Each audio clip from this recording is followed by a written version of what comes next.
Because goth fashion has never been about how much money you spend. It's about creativity, authenticity, individuality, and making your own aesthetic. You don't have to spend $100 on a single piece of clothing just to justify being goth. Let's roll. Hello friend, I'm Erin and I am your Dark Side Cutie. So today we're going to be talking about something that I've been meaning to talk about for quite some time now, and that would be the topic of goth on a budget. Because let's be real here.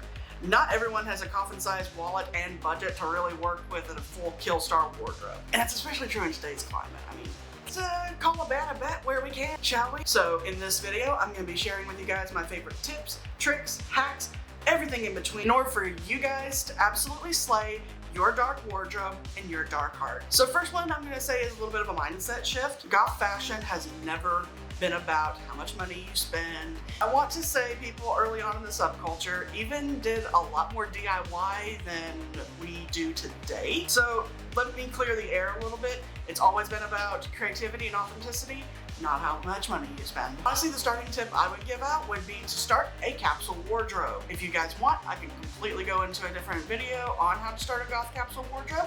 Just feel free to let me know in the comments. Pieces that you can consider to be your basics that you can mix and match endlessly is totally cool. For example, I'll post a clip of my outfit here, but either way, my favorite outfit is actually stuff I found online for not that much. Fishnet shirt I got from Amazon, t-shirt I got from Amazon, and then jeans and boots I got on clearance from Tory. Either way, you don't have to spend like an exorbitant amount of money in order to look absolutely killer. But either way, let's get on to our next topic, which is thrifting.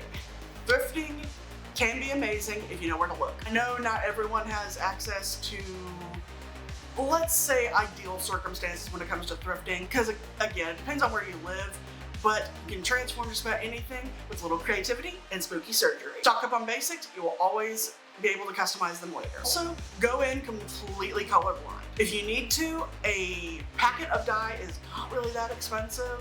And you can dye, I want to say, up to like 6 pieces of clothing with like 2 packets. But either way, if you need to, go in completely colorblind, let the dye do it for you. Another tip when it comes to thrifting is layering. Plain oversized shirt, layer with fishnet and a nice belt, and look killer. It's suddenly giving full goth fantasy. Bonus tip, make a mood board with things you can find online, i.e. Pinterest, or you can make it on Canva. Wherever you can find inspiration, definitely make a mood board for it so you can take it with you and find pieces that match it. If you're like me and you get overwhelmed with the amount of options that are in thrift stores, you know what you're looking for and you don't impulse buy things. Obviously, it takes a little patience when it comes to thrifting. Sometimes spooky treasures take a little bit of patience to find. So while thrifting is amazing, we do sometimes have to rely on brands and stores when it comes to what we're looking for, and that's totally fine too. Believe it or not, you can find some absolute killer basics at like Walmart, H&M, Target, and also,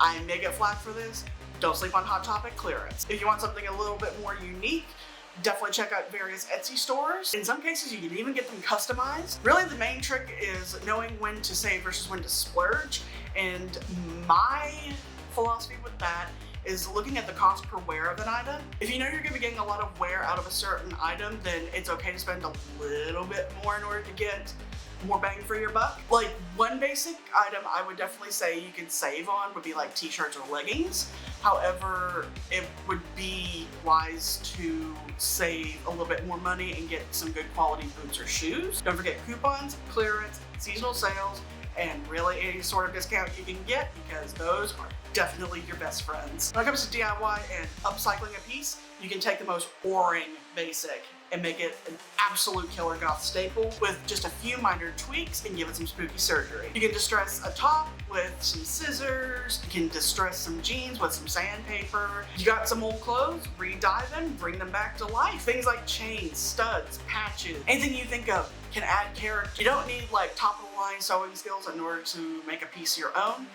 Really, it just takes a lot of practice and the willingness to learn. Anything can become a statement piece after spooky surgery. Moving on to accessories. Accessories are where the magic really happens. Things like chokers, belts, gloves, tights, anything of that sort will definitely transform your entire outfit. Something I absolutely love looking at would be rings. My favorite one is, I'll post a picture of it here, but it's my Sigil of Lilith ring. But other than that, I absolutely love finding like costume jewelry and things of that sort that you can get for pretty much dirt cheap, and do some little hacks to where it doesn't tarnish or turn fingers green. The things that I absolutely love looking for, again, is one of my staples, but it's also be considered an accessory, would be like chokers, any type of necklace, fishnet shirts. Also, don't sleep on dramatic makeup, because a little eyeliner and lipstick can definitely pull a look together. For affordable finds for jewelry and accessories, Etsy, Amazon, alt stores that are local to you, and really just digging through clearance sections, because you never know what you're gonna find there. So what about you guys?